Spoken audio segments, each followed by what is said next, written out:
नमस्कार, आप देख रहे हैं बिजनेस टुडे बाजार। मैं हूं हर्ष वर्मा। एक बार फिर हम लोग आपके सामने हाजिर हैं। आज हम बात करने जा रहे हैं यस बैंक की। यस बैंक में नए साल के पहले ही दिन बहुत ही धमाकेदार तेजी देखने को मिल रही है।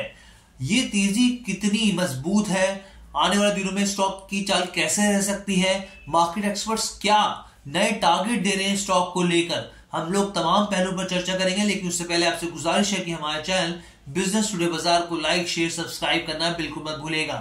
तो देखिए, सबसे पहले हम स्टॉक की चाल को समझ लेते हैं कि स्टॉक की चाल कैसी रही है। उसके बाद इसके पीछे के तमाम जो पहलू है उसके ऊपर हम लोग चर्चा करेंगे। देखिए, जो अगर आप यस बैंक की चाल की बात करें तो स्टॉक में धमाकेदार तेजी देखने को मिली और ये 23 के लेवल के पास तक पहुंच गया। 7% की शानदार तेजी देखने को मिली है स्टॉक में। और इतना ही नहीं, अगर आप इस पर देखें, गौर करें तो जो 52 वीक हाई है स्टॉक का, तो वो 23 रुपए 5 पैसे है और उससे अब बहुत ज्यादा फासला दूर है नहीं। और इसके बाद ही जैसे ही इस लेवल को टच करेगा तो एक्सपर्ट जो है वो नई नई चीजें इसको लेकर, स्टॉक को लेकर नए टारगेट्स दे रहे हैं और नए कयास लगा रहे हैं। वो भी मैं आपको यहाँ पे बताऊंगा। लेकिन समझने वाली बात क्या है कि स्टॉक में आखिर तेजी आई क्यों, इसके पीछे की वजह क्या है। तो इसकी वजह को बड़े गौर से समझिए, क्योंकि आने वाले दिनों में भी इस चीजों को आपको एक विजन क्रिएट होगा, आपको एक समझ आएगी कैसे आने वाले दिनों में स्टॉक रिएक्ट कर सकता है। अब देखिए, खबर ये आई, हम लोग लगातार देख रहे हैं कि जो यस बैंक है अपने कर्जों को, अपने बैड लोन्स को, अपने एनपीए को कम करने की कोशिश कर रहा है। इसी सिलसिले में हमने देखा भी था, आपको खबर भी बताई थी कि दिसंबर 2022 में जो जेसी फ्लावर है, जेसी फ्लावर आर्क, जिसको बेसिकली लोन रिस्ट्रक्चरिंग कंपनी कहा जाता है, उसके साथ डील हुई थी यस बैंक की। और साफ तौर पे जो भी बैड लोन्स थे उनमें उसकी बिक्री को लेकर ये डील हुई थी। और अब इसी सिलसिले में खबर ये आई है कि एक सिंगल ट्रस्ट ने जो 48,000 करोड़ के जो बेसिकली बैड लोन्स थे, एनपीए थी, उसकी बिक्री हुई है और उससे करीब 150 करोड़ रुपए यहाँ पर बैंक को मिलते दिखे हैं। जी हाँ, बैड लोन्स की बिक्री की गई है। करीब जिस तरह की खबरें हैं कि 48,000 करोड़ का जो बैड लोन्स था उसकी बिक्री, उससे बिक्री के बाद 150 करोड़ रुपए यहाँ पे मिले हैं।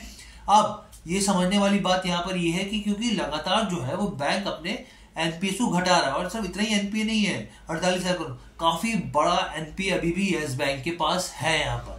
लेकिन खबर इस लिहाज से पॉजिटिव मानी जा रही है क्योंकि जो बैंक है इस दिशा में आगे तेजी से बढ़ रहा है और अपने बैड लोन्स को कम कर रहा है। और आने वाले दिनों में भी ऐसे कई और कदम उठाए जा सकते हैं जिसके बाद जो बैंक का है वो बैड लोन्स जो है वो कम हो सके।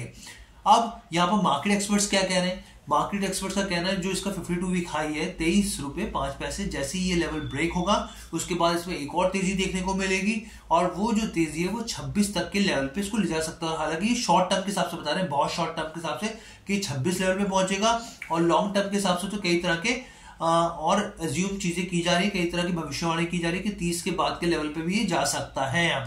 यहाँ पर जो मार्केट एक्सपर्ट्स हैं वो जो स्टॉप लॉस की बात कर रहे हैं वो 19 रुपए का स्टॉप लॉस लगा रहे हैं यहाँ पर, कि करीब 19 रुपए का स्टॉप लॉस का ध्यान रखिए आप यहाँ पर। इसके साथ ही मैं आपको बताऊं, अगर आप गौर करें कंपनी इस बैंक के ऊपर, तो जो डीआईज है, जो घरेलू निवेशक हैं, अगर जून क्वार्टर की बात की जाए बेसिकली तो करीब 37.94% इसकी उनकी हिस्सेदारी थी यहाँ पर घरेलू निवेशकों की। लेकिन सितंबर क्वार्टर में वो बढ़कर 40% से पार निकल गई है। यानी कि इसका मतलब साफ दिखाता है कि जो घरेलू निवेशक हैं वो इस स्टॉक को लेकर बुलिश है और उनको लग रहा है कि आने वाले दिनों में ये स्टॉक जो है और ज्यादा रिएक्ट कर सकता है। तो इसकी वजह ये थी स्टॉक की तेजी की, और आने वाले दिनों में जो मैंने आपके लेवल्स बताए शॉर्ट टर्म के हिसाब से और लॉन्ग टर्म के हिसाब से भी।